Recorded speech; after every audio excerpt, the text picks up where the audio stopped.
ख्याल गर्नु आफ्नो ख्याल गर्नु मजाले गाजा भाङ चाहिँ खाएर एकदम मान्छेले। नमस्कार, एमकेआर भ्लगमा तपाईँलाई स्वागत छ। म हाल साउदीदेखि मोहन कुमार विश्वकर्मा र आज शिवरात्रिको अवसरमा मैले मेरो आमालाई र स्वर्गीय बुवालाई अनि बुढीलाई, भाउजूलाई, बच्चाहरूलाई, दाइलाई, गाउँघर छिमेकीलाई सबैजनालाई मनैदेखि सम्झेको छु है, मनैदेखि सम्झेको छु। मलाई त थाहा पनि भएन शिवरात्रि रहेछ आज शिवरात्रि रहेछ। फेसबुकमा यसो हेर्दाखेरि थाहा भयो शिवरात्रि।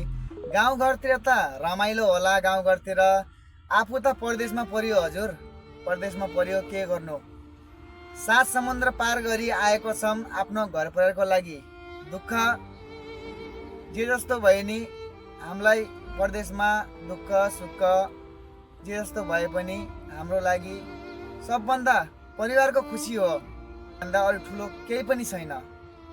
र आज शिवरात्रिको मौकामा मजाले जानु होला शिव मन्दिरमा, शिव गुफामा, सबै ठाउँ घुम्नु होला, इन्जोय गर्नु होला है, दर्शन गर्नु होला।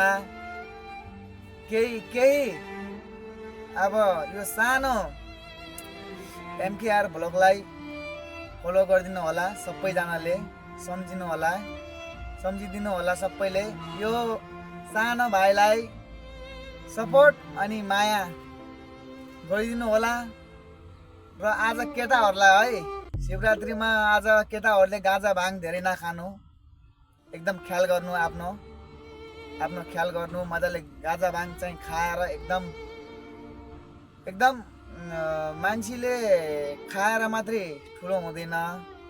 र के छ कि आज शिवरात्रिको मौकामा खाए पनि थोरै खाएर एकदम घर परिवारसँग बसेर खुसी मनाउनु, परिवारसँग बसेर आज मिठो बनाएर खानु, ठाउँ जानु, परिवारसँग घुम्न जानु। आफू त परदेशमा परियो, भगवानको कृपाले अब आउला पालो हाम्रो पनि। अब आउने छु बिस्तारै, अब म पनि घरतिर आउने छु र फेरि मनाम्ला, खुसी मनाम्ला आउला दिन। मैले धेरै दुःख कष्टहरू साउदीमा भोगेर मैले यहाँसम्म आएको छु। मैले पनि धेरै दुःख पाएँ साउदीमा। दुःखसँग लड्दै भर्खर सुखको बाटो जाँदैछु, भर्खर चाहिँ सङ्घर्ष गर्दैछु। र सबैजनाले यो भिडियो मन परेकोमा सबैजनाले लाइक, सेयर अनि सब्सक्राइब गरिदिनु होला। र म यस्तै भिडियो तपाईँको माझमा फेरि पनि लिएर आउनेछु भनेर छुट्टिन्छु।